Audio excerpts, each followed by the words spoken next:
Hi, everyone. Happy Tuesday. Welcome to this week's weekly live immigration attorney chat here at Immigration for Couples. I'm really happy to be with all of you, and I see we already have some questions in the comments, so that's great.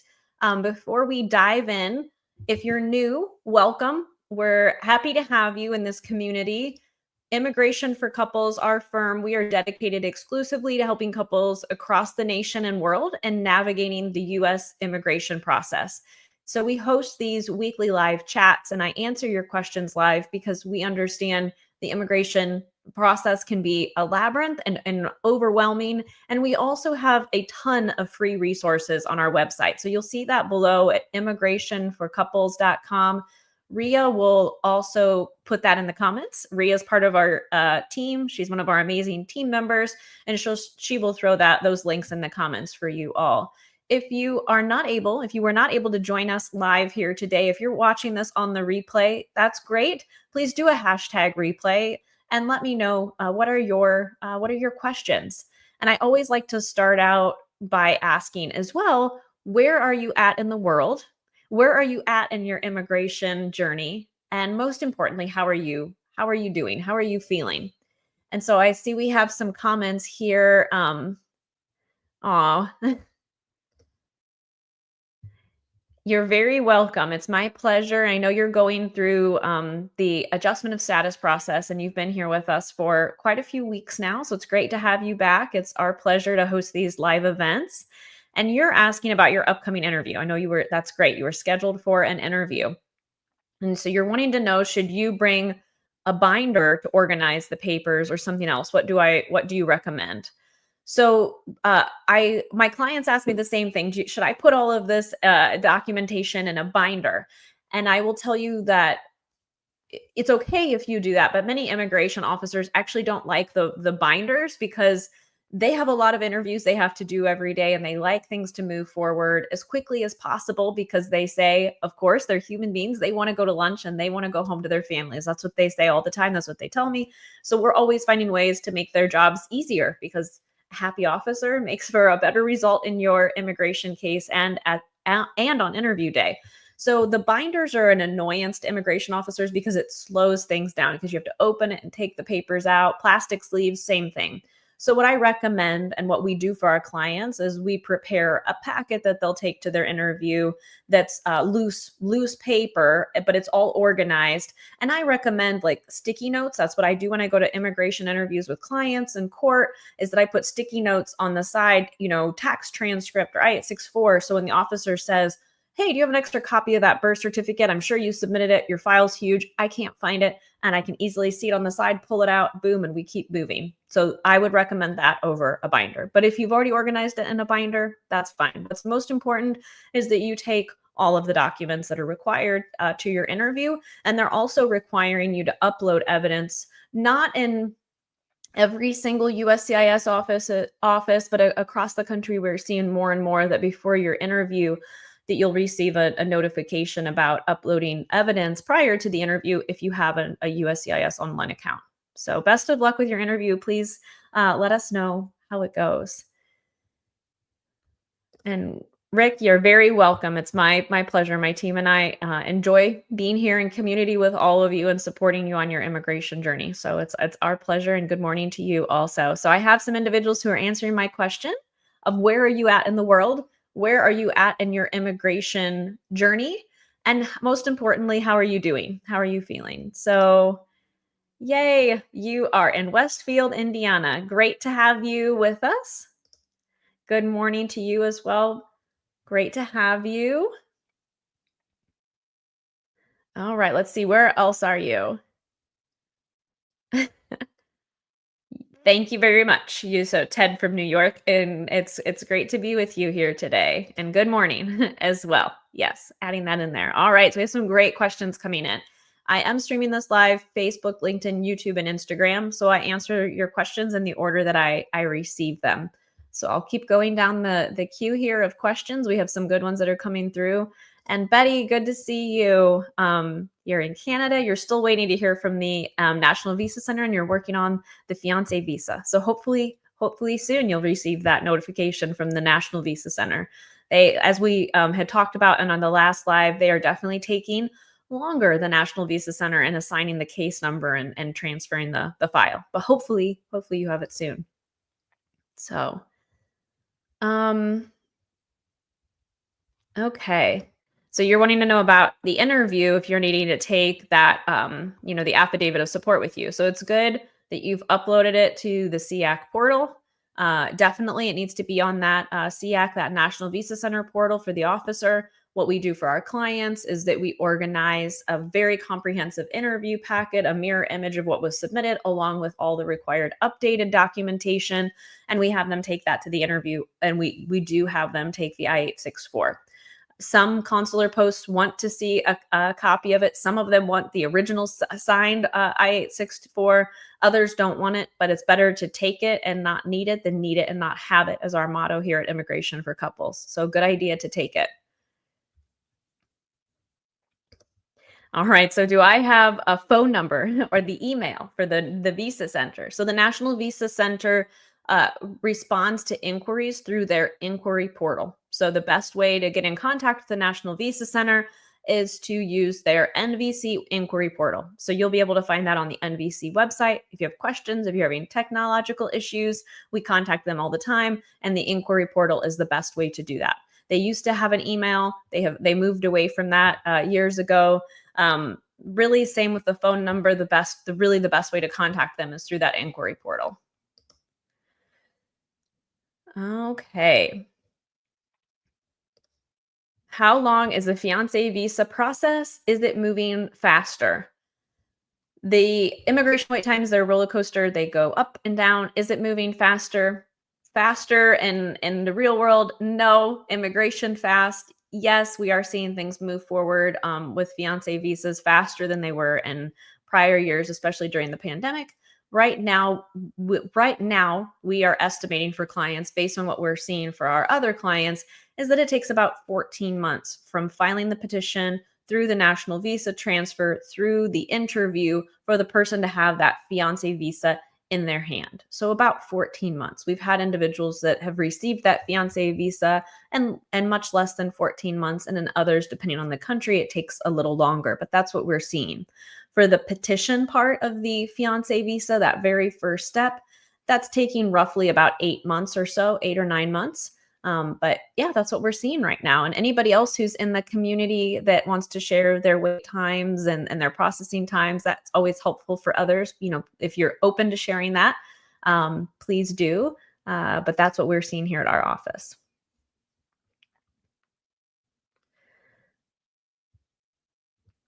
This is a really good question. So, is the N6 400 important? My child was under 18 when you became a naturalized citizen. She's now 20 and has a valid US passport. I highly recommend it.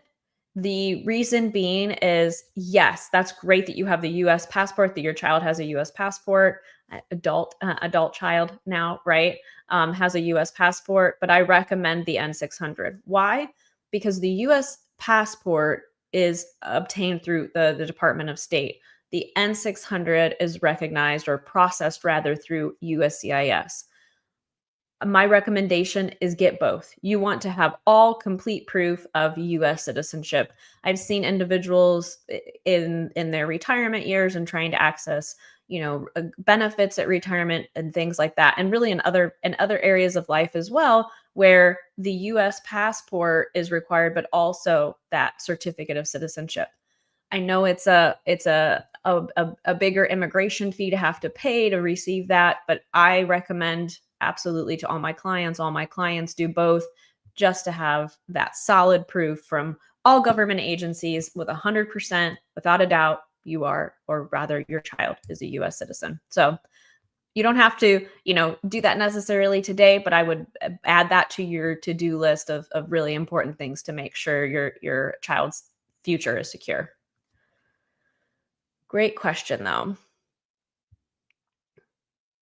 Oh, yay. Lisa, you are in Rome. I love Rome. There's a really good gelato place in Rome, one of my favorite. Um, uh, and it's my favorite, and I can't remember the name. Palmas. It's something Palmas. Yeah, so I'm excited for you that you're in Rome. That makes me long to be in Italy again. Have an amazing time. Italy and Rome is just so wonderful. So enjoy, enjoy. You're very welcome. I'm glad that that was helpful. Oh, good. And you answered the rest of my questions too. So that's good. You're in Sierra Leone and you're doing well. I'm happy to hear it. All right. That's it. I think it's no, it's not La Paloma. I'll find it. I have to find it now. It's going to drive me crazy. Because my husband and I were just talking about it the other day. I'm gonna actually look it up right now. Maybe someone else knows. What are the best gelato places in Rome? Like and in Italy. Whenever we go to Italy, we have gelato every day. I want to try all the flavors. I know it's Palma. We were just saying it. Here it is. I think this. Yes, yes, yes. I found it. I found it. I found it. You have to. Anybody who's there, I love this place. It's wonderful. There you go. That's where we like to go. They have every gelato flavor that you can possibly think of. Like they had avocado. So I didn't get the avocado one. I like chocolate ones, but yeah, there you go. You'll have to check that out. Try that. All right. Let's see who's next in the queue. Okay.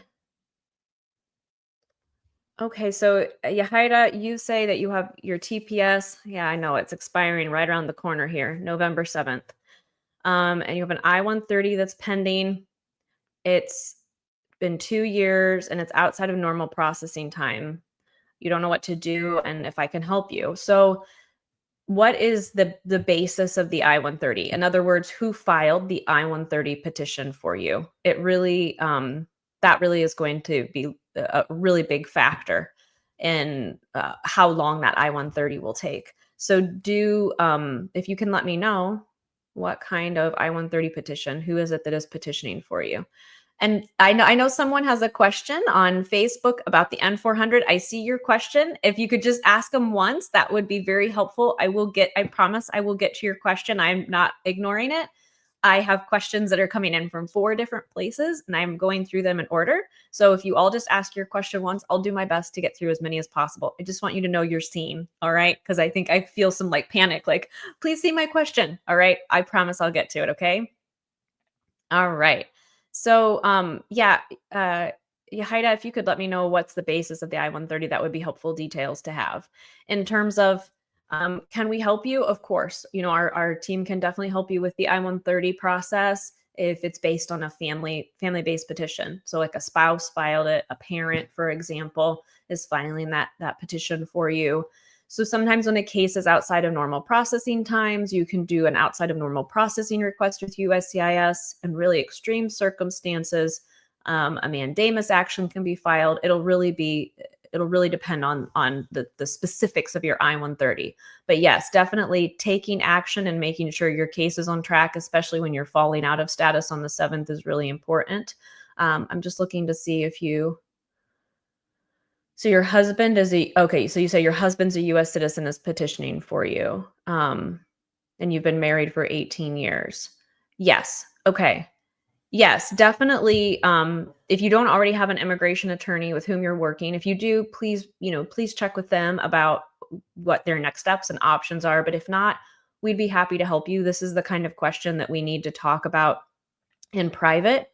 So if you want to schedule a consultation, and I'd be happy to speak with you and your husband over a Zoom call or by phone, whatever's your preference, and we can talk about your case strategy and next steps and best ways to really secure your future. So definitely, we help U.S. citizens petitioning their significant others, their spouses, all the time. So I know that that's a scary position to be in. My heart goes out to you and everyone who has a status that's going to be expiring soon. But definitely, you've done the right thing having that I-130 in process. So you're on the right track. All right. Okay. Okay. Let me see. Sorry, I lost track of where. Okay, we go. Here we go.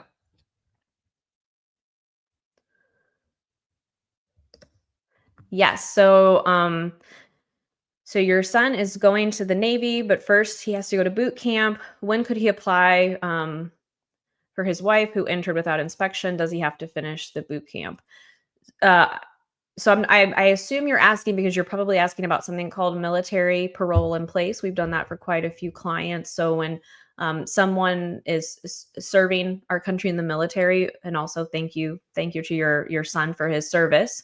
There are options for something called military parole in place that facilitates that process. It gives them an option to complete the process in the U.S. because typically, when someone's entered without inspection, they need a waiver of forgiveness.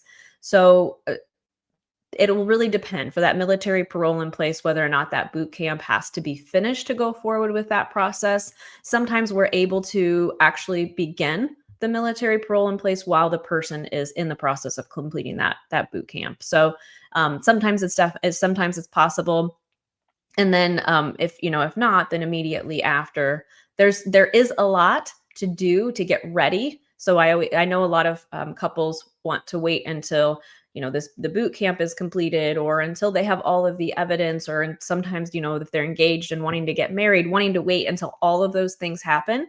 But actually, there's so much that needs to be done to have for an application to be prepared and ready to file, that getting started now, having everything ready, and then filing it immediately when they're able, is a good piece of advice. I have a lot of individuals saying, "Oh, I wish I would have started sooner." So, okay, great, Yahida, and I see that we'll be talking, so that's wonderful. All right, so but yes, typically there's definitely been times where we've been able to file that military parole in place while the boot camp is ongoing, or before it's been completed. So, all right. Mm, so Cody, you're in Texas, and you've been waiting a year now for your wife's I-130 petition. So definitely, yeah, we have been seeing those I-130 petitions are taking about, give or take, about 15 months now. Hopefully, if it's been a year, hopefully you receive a decision very soon. We've had some come in at 13 months, some that take a little longer, but you're getting closer. Every day, you're one day closer. And then once the petition is approved and you complete the next steps, things do start to move faster. So that's the good news. You wait a long time, and then there's a flurry of activity. So hopefully that flurry of activity happens soon so you can be together really soon. Thanks for being with us here today. All right. Who's next in the queue? Okay. So this was the question that you were asking a few times. I did see your question. You're up in the queue. So IRS payment plan, is that still acceptable? So it's going to really depend on all the factors in your case. So one of the questions on the naturalization application is, do you owe any overdue state or federal taxes? So if you have taxes that are due, oftentimes if you're not able to pay that amount in full, oftentimes if you have a payment plan set up, that immigration will accept that. Yes, there have been a lot of changes in immigration, especially in the realm of naturalization with good moral character and neighborhood checks. And there's a lot more scrutiny with naturalization applicants. So in situations like this, if I have a client that's in a situation that's on a payment plan, we need to look at things like, have you been on payment plans before? Have you completed those payment plans? How much do you owe? How long is the payment plan? Are you generally in compliance with paying all of your other bills timely, and things like that? Because they are really taking a very comprehensive look at everything. So are they still acceptable? Yes, they can be, they can be accepted by immigration, and all of the specific facts are going to matter. An immigration officer is going to look at that to decide whether or not they want to accept that payment plan. All right. All right. Okay, Cody. So she's in the Philippines. So the very first step of the process is actually for the I-130 for the spouse visa is actually not dependent on the country. So that's everybody's processing at the USCIS offices in the United States. And then after that, for the interview phase, for the National Visa Center and interview phase, it will matter. So the good news is that in the Philippines, we are seeing clients being scheduled relatively quickly for interviews within a few months of completing that National Visa Center phase. So hopefully you're really have the biggest part of your weight behind you. So keep us posted, sending you tons of positive vibes, and hopefully you get that decision here soon on that petition. Okay. Let me see who's next in the queue. There were so many questions that were coming through here today, and I have to scroll back and make sure I didn't miss any. Okay, so she's okay. We did the payment plan. Lisa, we talked about Rome. Do we have a phone number? Yes, Immigration for Couples has a phone number. All of our details are scrolling below, and Ria put everything in the comments too if you're wanting to reach out to our firm for support with your immigration case. Okay. Oh, and yep, we went through your question about the N400.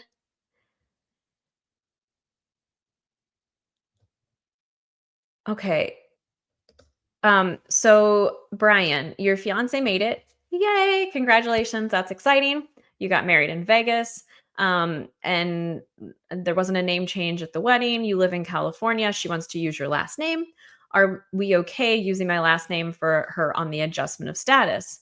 So, yes, the way that you're going to change or rather, your fiance, now spouse, will be changing their last name is by listing that new last name on the application so that the green card is printed with that name. Same for when you go to the Social Security office, taking that green card and then the marriage certificate, and that's how how you change that last name. All right. So congratulations on your marriage. That's really exciting. And it probably feels surreal to finally be together after going through the fiance visa wait, right? Okay. Okay, so Joshua, green card interview. Your so green card interview. If you've ever been arrested, okay, I need to read your. This is a long question. I'm not going to read it all out loud.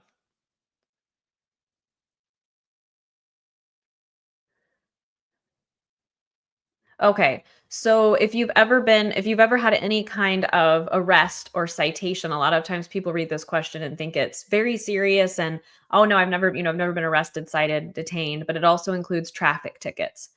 So if you've never had any kind of citation, no traffic, no criminal incidents, none of that, then there isn't anything to bring for the marriage green card interview, the green card interview that happens in the United States. The police certificate, that's required for the fiance and spouse visa at the consular post. Sometimes that police certificate from other countries is required if there was some type of prior criminal record. But what immigration is referring to with the marriage green card application is, do you have traffic tickets? Do you have other serious criminal violations? Because if you do, even a traffic ticket, you have to obtain certified records from the court where the incident occurred, and it has to show the charges, conviction, and outcome of the case. All right. So that's what that question means. It doesn't necessarily mean police certificates. But like I had told, who was it that asked me? Pessin, yeah. If you have a police clearance from your consular interview, bring it. Bring it and not need it rather than need it and not have it. So, all right, Joshua, good luck with your case. I know you're both waiting on that interview. So, all right, so you're in Pakistan. Great to have you with us. Oh, and you gave me another suggestion, Lisa, for gelato. So we'll have to check that out too next time we're there. Have an amazing, amazing time. You're very welcome. Okay, so Maria, oh, it's so great. Great to have you this week. And I like that you've changed your photo. Good morning to you as well. Let the team know you said hi. You're praying for faster processing for everyone and hoping we get positive news. That's a very sweet share. So I agree with that wholeheartedly. That I will want everybody to get their decision soon and be reunited soon.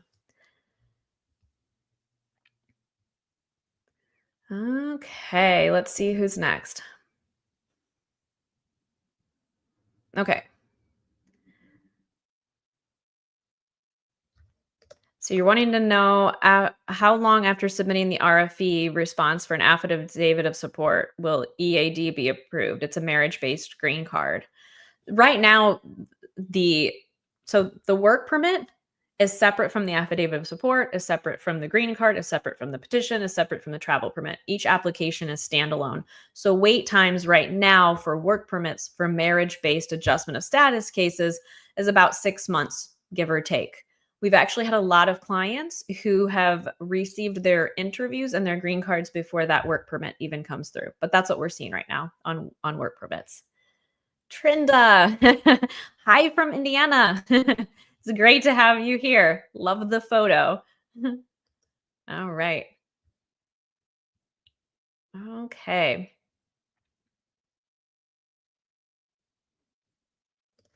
Yeah. So Wayne, that is common. So you had started your wife's immigration application after, yes, I know you're emphasizing that, and, it happens where somebody who files after gets a decision before. Immigration says that they process applications in order, but I know better from having practiced, immigration for many years and helped thousands of couples. We know that they don't, process things in a nice, orderly fashion. So it is common for an application that's filed after to get an approval before someone else. Your wife has already received her green card. Your daughter's application is still pending. At 29 months, is that normal? So, is it normal for an application filed after to get a decision before? Yes, that happens a lot. Is it normal for one application to take a significantly longer time? Yes, and there could be some. There could potentially. I don't want to cause alarm where there doesn't need to be any, but and I know the reason that you're asking is could there be something wrong? And sometimes there is. Sometimes there are additional background checks, or sometimes they have some concerns with evidence or the relationship evidence. Uh, there's a lot of things that can go into play into why an immigration application can take longer. And sometimes it's a matter of that case was assigned to an officer that's much slower. So with it having been so long, things to consider: making an outside of normal processing times request using the USCIS tools. Sometimes that's not going to yield any really meaningful results, and we have found more and more that that tool is really not functioning. And I don't think that that's a coincidence. I think immigration probably doesn't really want it to function, unfortunately. So from there, if you aren't able to do that outside of normal processing request, reaching out to your representative. So you can look at your reaching out to a state senator, a congressional representative, and there's a liaison tool or assistance with a federal agency. Some offices, some senators' offices, some congressional representatives are extremely helpful and are able to provide, really a meaningful channel of communication with immigration to find out what's going on with the application. They can't influence the decision of immigration, but they can help, get an insider look at, hey, what's going on? What's the holdup? Some other offices, senators' offices and congressional representatives are not very helpful. And even the ones who are, sometimes they continue to get a cookie cutter response from immigration. We're working on your case. We'll get to it when we get to it. Another thing to consider is a mandamus action. That's where you sue the government for unreasonable delay. It's an extreme step, but I just want you to have that education of kind of the arrows that are in your quiver so you can really investigate that. Otherwise, continuing to wait is really the only thing you can do if you're not wanting to explore any of those. So hopefully that's helpful. Okay. So, Cody, and if I have time to answer, yes, I had answered a question about a name change, but I'm not. Oh, that wasn't you. I'm sorry. I'm quitting questions conflated. Name changes. That's always a hot topic, and it's always a little bit of a confusing beast because name change rules can really vary from country to country, and sometimes even between different states in the U.S. So, but in general, for immigration, when you're going through a process for the spouse visa or adjustment of status, fiance visa, anything, you're ultimately, based on marriage, and you'll be receiving a green card at the conclusion.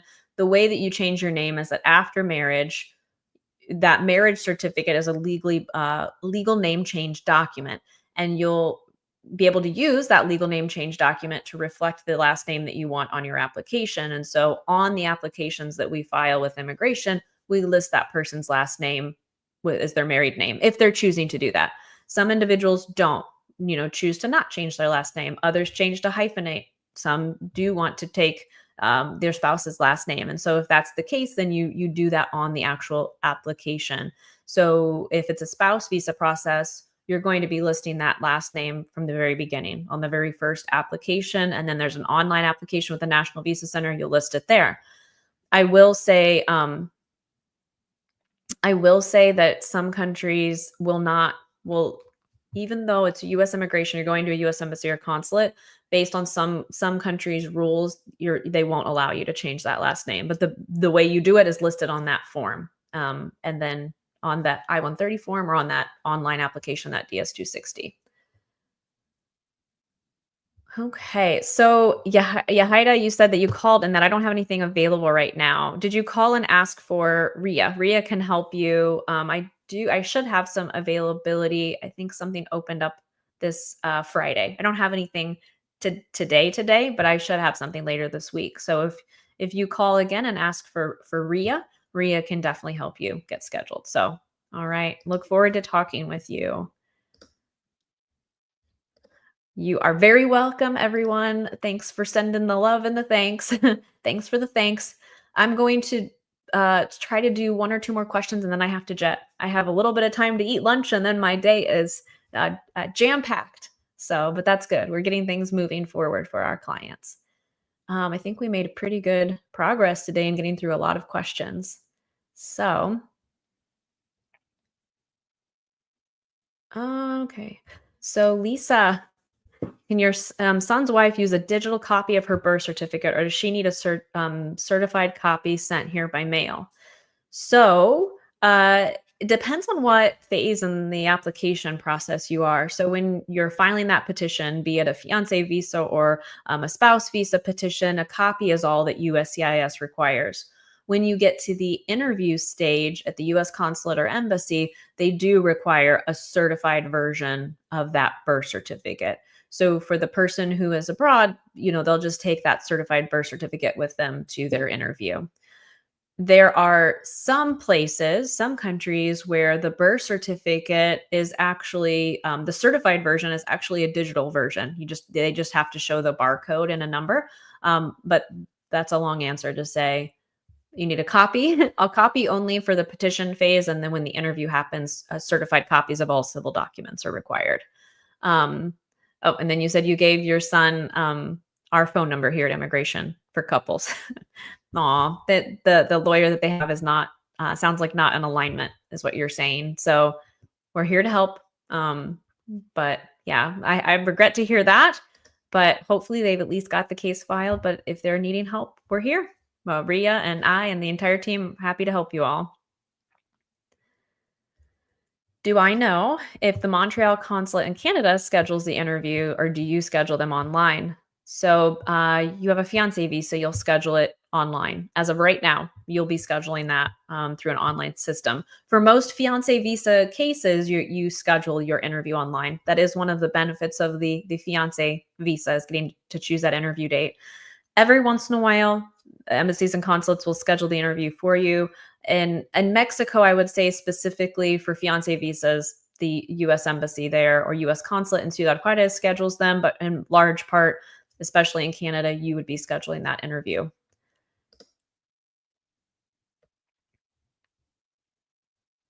Oh, this is a really good question, Abby. I'm glad you're asking this. It's a big question too. It's the kind that covers me up. So you've given the new policy about immigrant visa interviews being conducted in the applicant's country of nationality or residence. Could you please confirm where the Burmese national beneficiary of a spouse petition currently residing in Malaysia without legal status and holding only a refugee card would have their interview scheduled? Would it be Malaysia or Myanmar? That's a good question. Is for usually for individuals who have, so actually, let me back up. For those of you who haven't heard about this policy change, that's the initial reason why Abby's question caught my eye. And also you were next in the queue. is that yes, this is a policy change. Some of it is really not a change; it's a reiteration of what's already in current policy. It's just it's become a little bit more rigid about interview locations. So it's always been true that the interview has to happen in the immigrant beneficiary's country of citizenship. And if a person has residency in another country, you can ask to have the interview there. So that's always been true. That remains true. The piece that they've kind of added is that it's more restrictive, that they're not open to scheduling interviews in other locations. But then they do say for humanitarian reasons, they're willing to. So like for someone who has refugee status, that they're willing to let you have an interview in another location. And so for our clients from countries where there is no US embassy or consular post, if they US immigration will designate a few locations or one location where that interview can occur. Sometimes you're able to select, and then sometimes if you can't have your interview in one of those countries for humanitarian reasons, be it having refugee status. So it sounds like this person that's residing in Malaysia, while they don't have a lawful permanent status, lawful permanent resident status, or citizenship there, they do have a refugee status. So they are a protected individual. So typically, that would be a basis to ask to have the interview in Malaysia. So you can still ask. So, if you're in a situation where, for whatever reason, you can't go to your home country, you can have the interview there. Sometimes it's because there isn't a US embassy or consulate or there, and sometimes it's because it's not safe for you to go there. Then you can ask to have the interview in the country where you're residing. You'll have to prove that you have refugee status or that you have lawful permanent resident status, but you can ask. You can ask to have that interview moved. So it sounds like it would be a more ideal location to have that interview in Malaysia. So you would ask the National Visa Center using that inquiry portal, hey, I want to have my interview here. You can also indicate that on the initial application. That's what we do for our clients is from the very beginning, when we file that application, we talk with them about interview location. Sometimes there isn't an option, and we have to say, unfortunately, immigration is going to require you to be at this particular consular post. But if there is an option, then we would, ask in that petition, hey, here's proof of my refugee status. I'm in Malaysia. I'd like to have the interview here or another location. So, Abby, I hope that helps. All right. Wayne, you're very, very welcome. I'm glad that was helpful. I wasn't able to I think I got to almost everybody's question. I had a few come in here at the very end that I'm not able to get to.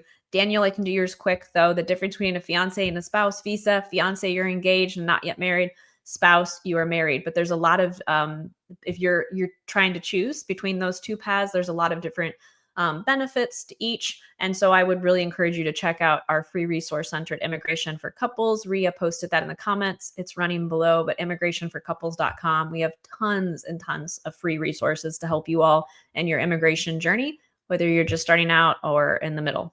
It was lovely to be with all of you today. Lisa, enjoy Rome. Everybody have a really great week. Take care of yourselves. Take care of each other. I know it's a difficult time for anyone who's going through an immigration process, especially right now, but hang in there. Don't lose hope. Every day, you're one day closer. I will not be here next week. I will actually be representing a client out of state at their interview next week. So we will have the live event the very following week, Tuesdays at 11 a.m. Eastern time. You can subscribe to our YouTube channel, follow us on Facebook, and you'll be notified when our next live event will be hosted. All right, everyone, take care. Bye. It was great being with you.